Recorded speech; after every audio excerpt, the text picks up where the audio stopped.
I think the best advice I would give to cyberbullying is. Oke, rekan-rekan, selamat sore dan mudah-mudahan kalian sehat semua. Sore hari ini kita akan berbicara tema yang baru, yaitu etika teknologi lingkungan. Di beberapa universitas, teknologi lingkungan sudah menjadi program studi atau jurusan tersendiri ya, sehingga memang isu lingkungan itu dibicarakan sebagai major ya, sebagai mata kuliah besar ya, sementara di Fakultas Sains dan Teknologi barangkali di Teknik Informatika, mesin, lalu elektro, lingkungan dibicarakan tetapi lebih secara minor ya. Maka kita mau tahu bagaimana lingkungan itu dibicarakan di prodi kalian. Maka nanti silakan siap-siap untuk menjawab pertanyaan saya, bagaimana isu lingkungan itu dibicarakan di prodi kalian. Nah, tentu isunya adalah hubungannya kompleks ya, tidak sangat sederhana, dan juga nanti tanggung jawab kalian, terutama sebagai insinyur yang bekerja di korporasi, itu juga hubungannya lebih kompleks.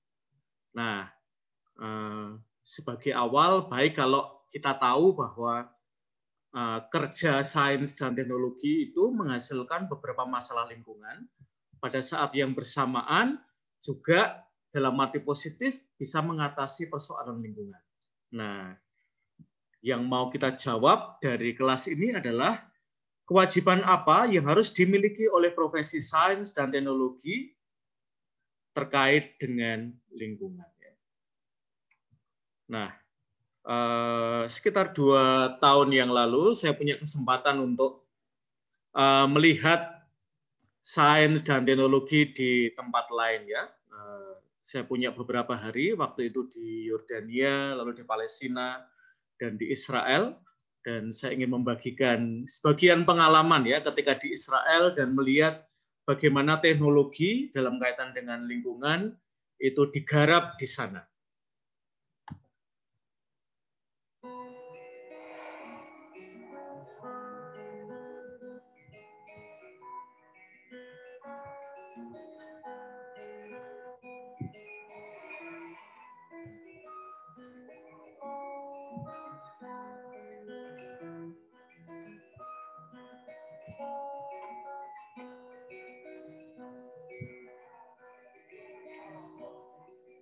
Longing to be free what came to be.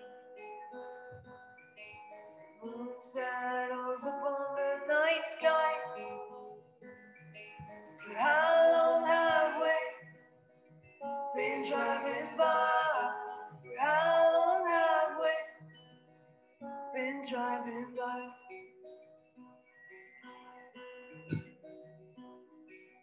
You can hear the humming wind. We planned our greatest escape. Fleeing through the leaves, the redwood giants. Fleeing through the leaves, the redwood giants. You should say you were meant to come. We were meant to be. Didn't want to leave, but it was all meant to be. You were meant to come. We were meant to be. Didn't want to leave, but it was all meant to be.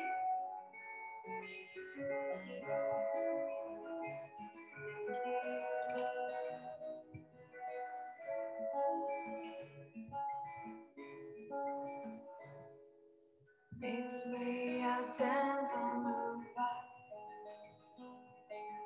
right along with the golden bird. The home is where your heart is bound.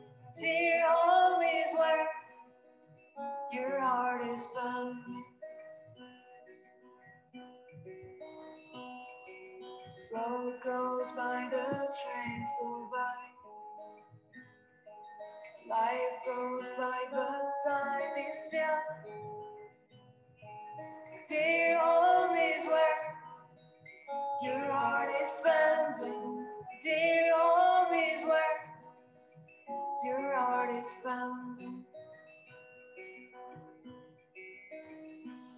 Should say you were meant to come, we were meant to be. Didn't want to leave, but it was so meant to be. You were meant to come, we were meant to meet. Didn't want to leave, but it was so meant to be.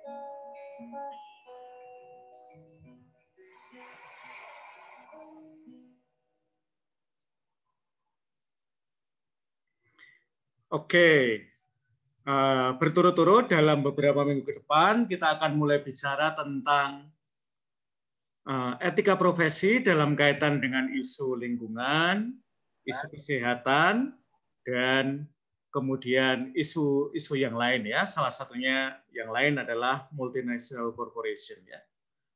Rekan-rekan, sekarang saya ingin mengajukan pertanyaan kepada kalian, bagaimana isu lingkungan dibicarakan dalam mata kuliah di Fakultas Sains dan Teknologi.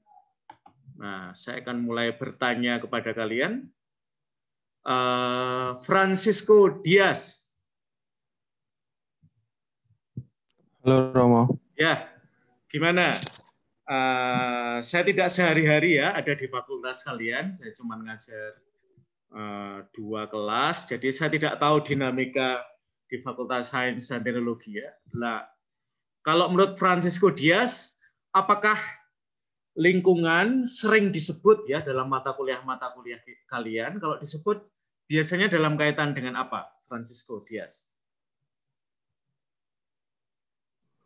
Kalau lingkungan sepertinya sering disebut sih Romo. Biasanya dalam kaitan dengan apa, Francisco Dias?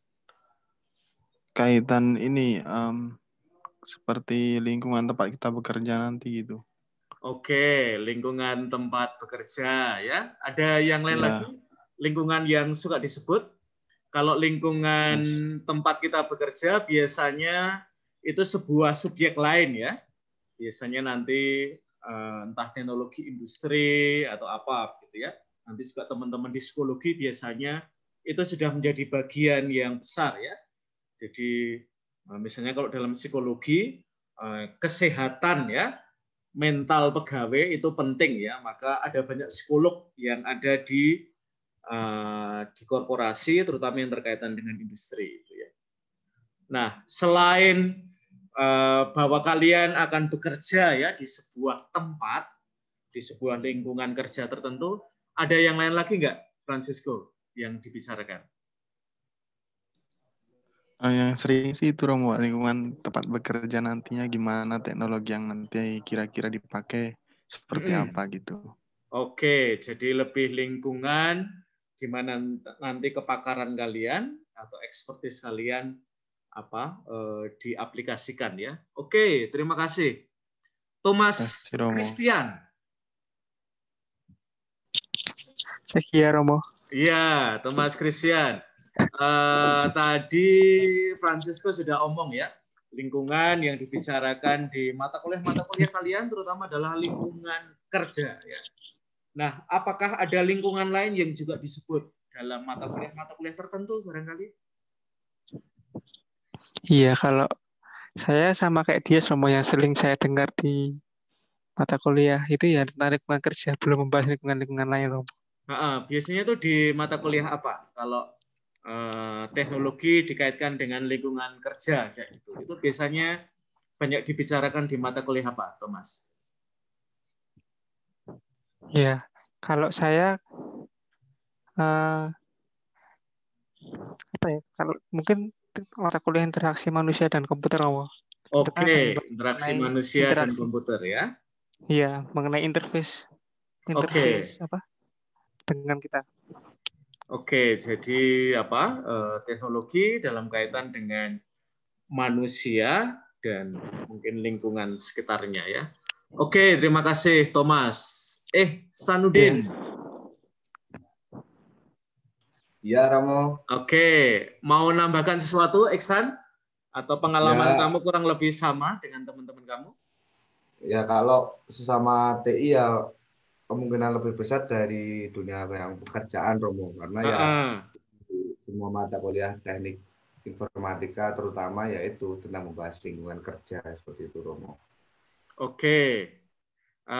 Tidak pernah dibicarakan lingkungan dalam arti bahwa kerja saya sebagai seorang calon insinyur itu nanti akan terkait dengan lingkungan, tidak hanya lingkungan manusia, tetapi lingkungan fisik ya, entah tempat, ya, bahwa ada kemungkinan produk yang kita produksi itu bisa merusak lingkungan ya. Tidak hanya kesehatan manusia ya, tetapi kesehatan makhluk-makhluk yang luar manusia. Apakah itu juga diomongkan, Ihsan, di mata kuliah kalian? Ya, mungkin untuk kedepannya kan besok udah angkatan 17 juga mengambil KKN. Nah, mungkin mulai dari situ dapat informasi tentang isu-isu lingkungan di sekitar kita maupun di area yang ditentukan oleh kampus mengenai jadi kita belajar dulu di KKN gimana isu-isu sosial tersebut, kemudian kita mendapatkan ilmu, kemudian menerapkannya ke dalam ilmu informatika kami. Oke, jadi sampai sekarang belum terlalu disinggung ya, Iksan lingkungan dalam arti yang baru saja saya katakan tadi ya? Sepertinya belum, Romo, masih berfokus kepada teknologinya dulu. Oke, terima kasih Iksan. Dan teman-teman, mengapa saya mengajukan pertanyaan ini? Karena isu lingkungan termasuk isu yang anyar ya, isu yang baru. Apalagi kalau kita tidak hanya bicara tentang lingkungan, tetapi sekarang ini di kalangan para akademisi kita lebih bicara tentang ekologi ya. Jadi kalau lingkungan itu kan kita sebenarnya menempatkan diri manusia, ciptaan-ciptaan lain, lalu alam, lingkungan itu ada di luar manusia ya. Sementara kalau kita mulai bicara tentang ekologi, kita menempatkan manusia itu dalam jejaring ya, relasi dengan ciptaan-ciptaan non manusia, hewan, tumbuhan, lalu juga alam ya dalam arti mineral, tanah, air dan seterusnya begitu ya. Dan tidak usah ini ya, barangkali kok ternyata saya belum dapat hal-hal gitu ya, karena ini memang sesuatu yang baru yang mulai diinkorporasikan ya di dalam mata kuliah, nanti juga di dalam semacam kode profesi ya atau etika profesi teman-teman yang terlibat dalam dunia sains dan teknologi ya. Oke, saya sekarang dengan 17531430. Silahkan ya. Oke, gimana? Apakah kamu sepakat dengan teman-teman kamu tadi bahwa lingkungan sejauh kamu sekarang ini kuliah belum banyak membahas tentang lingkungan di luar tempat kerja? Silahkan. Kalau menurut saya, Romo, iya.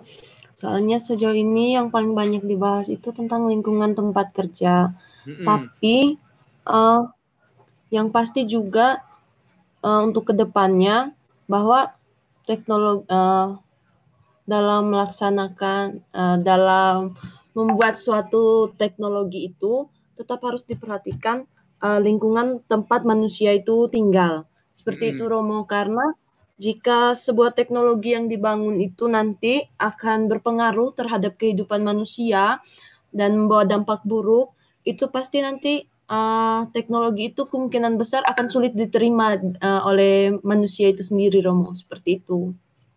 Ya, jadi misalnya ya, pembicaraan tentang pandemi sekarang ini,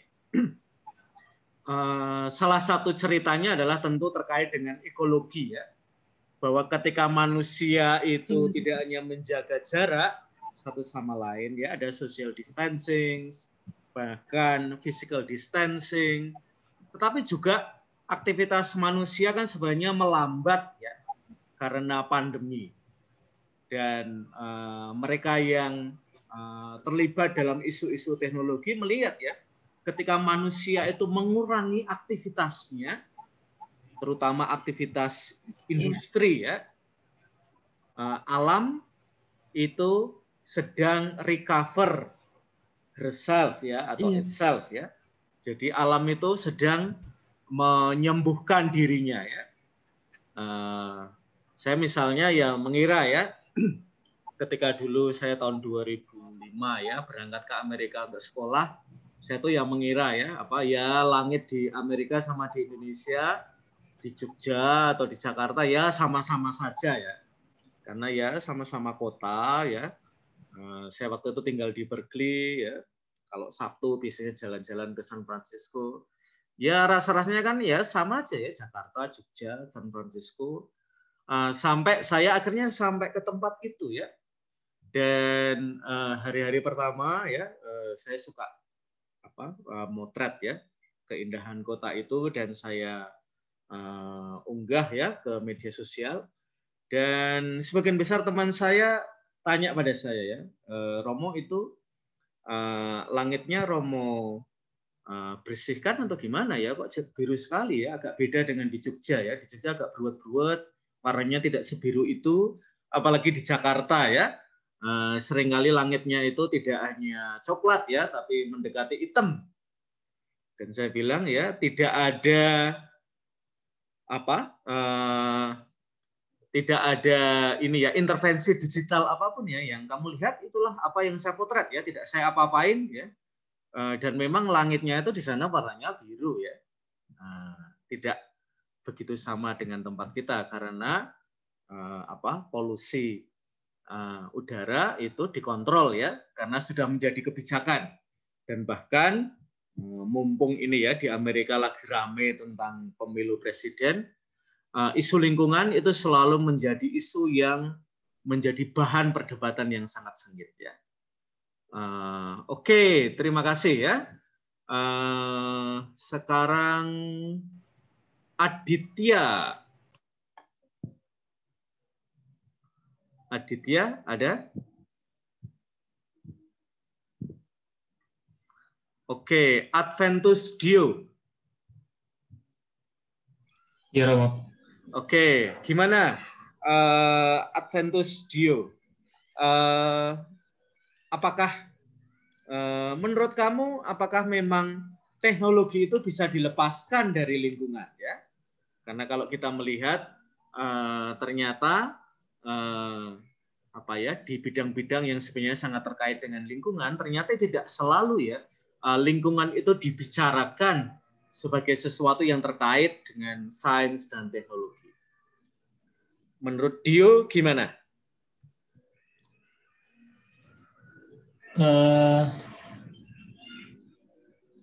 Jadi kayaknya kita itu bisa ya omong tentang sains dan teknologi tanpa mengaitkannya dengan lingkungan. Seharusnya sih seiring perkembangan teknologi itu harusnya memang kita tuh harus memperhatikan lingkungan juga sih, Romo, karena sejauh ini kan perkembangan dari teknologi itu beberapa kan masih banyak yang belum ramah lingkungan. Betul. Misalnya apa, Dio, yang kamu anggap kalau dalam pengantar saya tadi ya, tidak hanya belum ramah lingkungan, tetapi mungkin destruktif ya terhadap lingkungan ya. Misalnya apa, Dio? Teknologi yang masih banyak dipakai orang, tetapi menurut kamu ya, yang mulai sadar bahwa teknologi harus semakin mengarah ke yang ecologically friendly ya, menuju energi yang bersih, menuju energi yang terbarukan, yang sustainable, yang daya rusaknya terhadap lingkungan itu semakin minimal. Contohnya apa, Dio? Yang bisa kamu share kepada kita ya, teknologi yang dipakai banyak, massal, tetapi sebenarnya kalau sekarang ini kita menginklusikan ya, memasukkan pertimbangan ekologi, mestinya alat-alat ini sudah nggak dipakai lagi ya pada saat sekarang.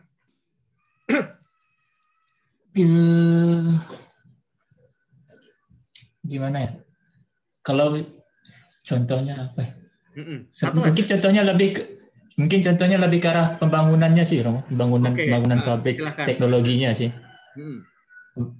Kan misalnya banyak pembangunan yang teknologi yang itu tuh yang harus menghancurkan hutan untuk membangun sebuah bangunan baru gitu, Romo. Itu sih sebenarnya bukan ke arah. Oke, jadi nanti akan ada hubungan yang saya bilang pada awal kompleks ya. Bahwa di setiap misalnya pembukaan hutan, apalagi di situ ada praktek illegal logging ya, pembabatan hutan atau pembalakan hutan secara sangat massal ya. Teknologi yang semakin canggih itu pasti dimasukkan di situ ya. Teknologi yang tidak hanya orang dengan tenaga manusia motongi pohon besar ya, tetapi mesin-mesin besar yang dalam sehari bisa punya daya ya untuk membabat berapa hektar begitu ya. Nah, tadi Adventus Dio lebih melihat ini ya, lebih melihat pembangunannya ya. Oke, terima kasih Adventus Dio. Rivaldi Sembiring. Ya, Romo. Ya, tadi Adventus Dio sudah mulai omong ya tentang bahwa pembangunan kita ini masih berbiaya mahal ya untuk lingkungan ya. Bahkan mungkin beberapa ketika seseorang diundang untuk membuka investasi ya, seringkali yang ditawarkan dulu adalah alamnya ya. Kami masih punya sumber alam yang bisa dieksplorasi dan seringkali itu menjadi eufemisme ya, penghalusan untuk eksploitasi ya. Kalau Rivaldi Sembiring sendiri sudah bisa melihat nggak bahwa produksi sains dan teknologi ini sebagian masih berdampak negatif ya terhadap ekologi? Ada sih, Romo. Misalnya apa, Rivaldi? Contohnya dalam produksi mobil-mobil yang canggih gitu, Romo, tapi masih berbahan bakar minyak gitu, Romo, kan mengakibatkan polusi udara, pemanasan global gitu, Romo. Sedangkan sudah ada satu pabrikan mobil listrik gitu, Romo. Oke, misalnya itu ya. Mungkin saya tanya pada kalian ya, karena saya agak awam ya terhadap dunia otomotif ya. Di Indonesia kan seringkali juga ada ini ya, meme ya, jadi semacam olok-olok begitu ya, bahwa banyak mobil bagus tetapi masih minum premium ya. Nah, untuk kamu yang mungkin lebih melek ya dalam dunia sains dan teknologi, itu menjelaskannya gimana? Atau kalau kamu mau, kamu sebagai seorang yang tahu dalam dunia teknologi, kamu menjelaskannya gimana? Kalau ada meme seperti itu ya? Kalau saya mendingan, kan Romo mobil-mobil bagus-bagus itu fitur yang banyak, membutuhkan biaya juga yang tinggi, Romo gitu, Romo. Betul, ya. Jadi mendingan kalau menurut saya mesinnya diganti jadi yang listrik gitu aja, Romo. Oke, jadi mesinnya listrik, diganti listrik. Iya, meskipun fiturnya minim, lebih ramah lingkungan juga, Romo. Oke ya. Nah, sementara mungkin karena ini masih menjadi proyek rintisan ya. Misalnya kalau di Amerika punya mobil listrik itu ada banyak insentifnya ya. Misalnya di banyak tempat parkir di Amerika itu bisa untuk ngecas ya, sehingga gratis, Romo ya. Jadi orang memang, saya waktu di Amerika beberapa kali sih naik mobil listrik ya miliknya orang Indonesia di sana ya. Dan mereka sharing ya betapa nyamannya ya punya mobil listrik ya. Karena ada banyak tempat ya tidak sulit, mungkin sama gampangnya kalau sekarang ya. Kalau kita nemu ya Indomaret, Alfamart, toko-toko yang 24/7 itu ya. Jadi dalam radius yang tidak terlalu jauh kita langsung bisa ya mengakses ya kalau ada kebutuhan energi dan macam-macam ya. Sementara mungkin di tempat kita infrastrukturnya ya belum banyak dibangun ya. Jadi proyek-proyek itu ya. Misalnya teknik mesin kan punya mobil, saya nggak tahu ya sekarang masih berjalan atau enggak itu mobil yang diciptakan mahasiswa dengan dosen itu ya. Lalu juga di tetangga sebelah UNY itu saya juga suka melihat ya mobil-mobil prototipe ya yang menang di beberapa kejuaraan, nanti juga di UGM ya. Tapi kalau kita melihat infrastrukturnya ya kita belum banyak melihat mobil itu di jalan ya. Mungkin masih prototipe, belum diproduksi massal, dan seperti tadi ya, bahkan mereka yang mampu pun ya, ketika diberi pilihan antara premium ya, lalu Pertalite, Pertamax, lalu tentu ada yang ada di kelas di atasnya lagi, ternyata masih banyak yang milih premium ya, dan ini mengagetkan ya. Ini sebenarnya alasannya apa ya? Apakah ngirit, tidak tahu, atau abe ya? Kita masih pengen cari tahu soal itu. Thank you Rivaldi Sembiring ya. Oke, Renkila. Renkila ada? Ini Romo. Ya. Renkila, kalau kamu sendiri melihat, apakah isu lingkungan sudah banyak dibicarakan ya di dalam kaitan dengan dunia sains dan teknologi? Kalau sudah, kira-kira sampai sejauh mana, Renkila?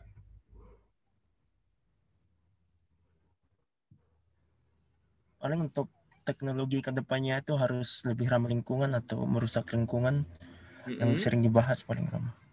Ya, kalau kita bicara tentang teknologi yang semakin ramah lingkungan itu, kalau kita bicara ini ya, Renkila ya, jumlah tahun ya, kamu sendiri membayangkan untuk Indonesia ya, konteks yang paling dekat dengan hidup kita, menurut kamu, prediksi kamu ya, 5 tahun ke depan, 10 tahun ke depan, 15 tahun ke depan, masih 25 tahun ke depan, masih 50 tahun ke depan? Mungkin kalau tergantung prediksi kamu pemimpinnya, ya, Romo. imajinasi kamu ya, melihat yang ada sekarang, mungkin kalian yang terlibat dalam dunia sains dan teknologi, saya tidak tahu ya sekarang ini diskusinya sampai sejauh mana, tapi menurut kamu ya, kira-kira masih sejauh mana sih bahwa pertimbangan kita tidak lagi dalam bahasa teks ini ya, melulu antropologis. Antropologis itu berarti yang dipikirkan lebih manusia ya, dan bahkan antroposentris ya, berpusat pada manusia. Maka kepentingan manusia harus selalu dimenangkan ya, bahkan kalau kemudian dihadap-hadapkan dengan isu lingkungan ya. Jadi demi kesejahteraan manusia, demi ekonomi manusia, maka ekologi itu harus bisa dikorbankan ya. Nah, dalam situasi sekarang ini, kamu sendiri membayangkan Indonesia itu kira-kira akan secara teknologi ya semakin ramah lingkungan itu kira-kira apakah ini sebuah mimpi yang masih jauh atau sesuatu yang kita sudah dekat sekali ya, mungkin dalam beberapa tahun ke depan. Gimana, Ren? Mungkin dalam beberapa tahun ke depan, 5 sampai 10 tahun. Tergantung pemimpinnya juga. Biasanya kan kebijakannya berbeda-beda tiap pemimpin. Tapi kamu sendiri berarti melihat ya bahwa sudah ada banyak inisiatif ya ke arah situ ya dari dunia sains dan teknologi ya. Iya. Oke, terima kasih. Nah, teman-teman, kira-kira kalau kita mencoba menyarikan, ada 3 sikap terhadap lingkungan. Yang pertama adalah yang tadi saya coba tanya kepada kalian ya. Ternyata misalnya ya, isu lingkungan itu sampai level tertentu ya belum dimasukkan ya dalam kurikulum perkuliahan, kurikulum juga tidak hanya perkuliahan ya, tapi kelas ya. Sehingga memang kata lingkungan, kata ekologi ketika dihubungkan dengan teknologi, kok kayaknya hubungannya ganjil sekali ya. Mengapa sih kita harus omong tentang ekologi dalam hubungan dengan sains dan teknologi? Hubungannya di mana? Nah, sikapnya terhadap lingkungan lalu menjadi subminimal ya. Subminimal itu berarti masih tipis sekali ya. Lalu yang kedua adalah sikap yang lebih minimalis ya. Ini biasanya terjadi ketika misalnya negara sudah punya blueprint tertentu ya tentang teknologi yang diberikan izin ya untuk dikembangkan di suatu negara, suatu kawasan, atau bahkan mungkin nanti sudah menjadi komitmen global ya. Lalu korporasi yang melibatkan para insinyur bisa jadi sikapnya minimalis. Ya yang dituntut itu, maka saya penuhi, tapi nggak akan lebih dari itu. Nah itu sikap yang lebih minimalis.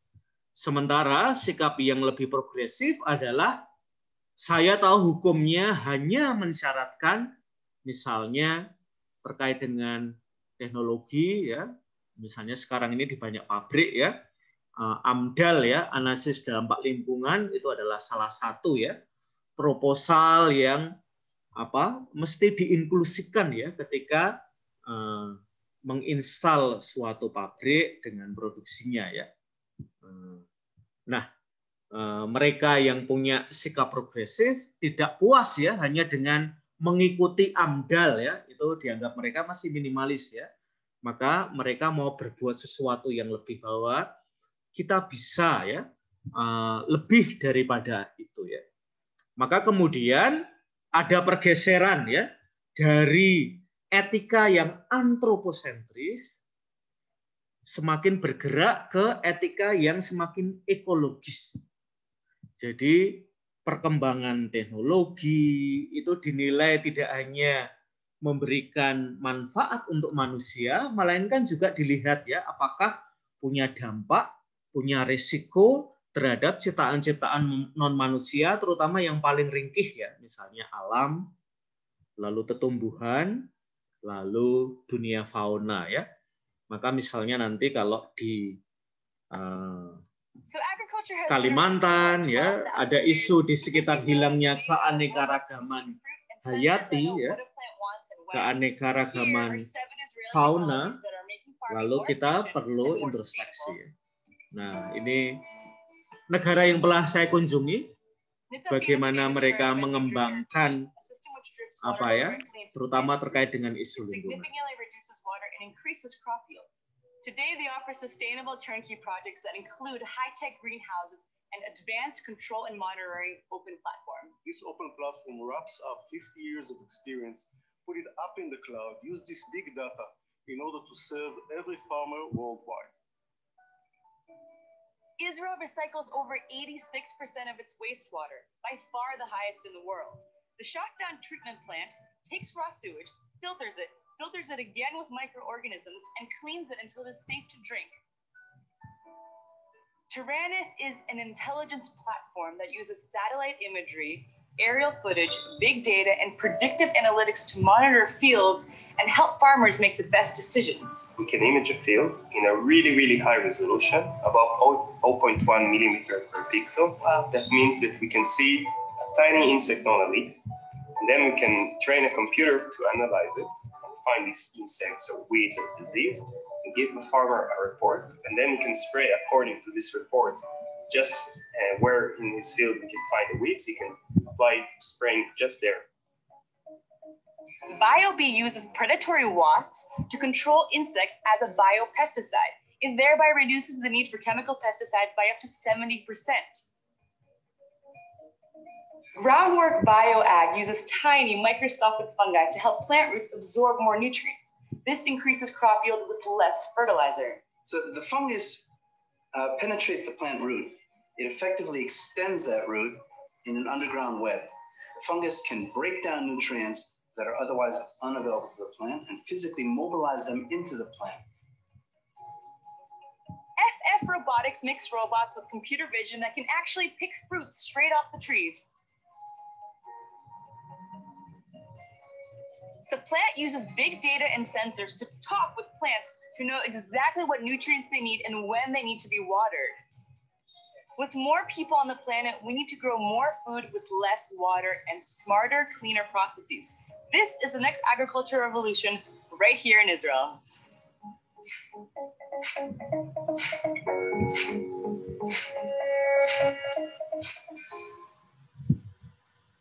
Oke, teman-teman, saya ingin tanya ya, apa yang menarik dari setelah kalian lihat ini ya, Rico Rinaldi.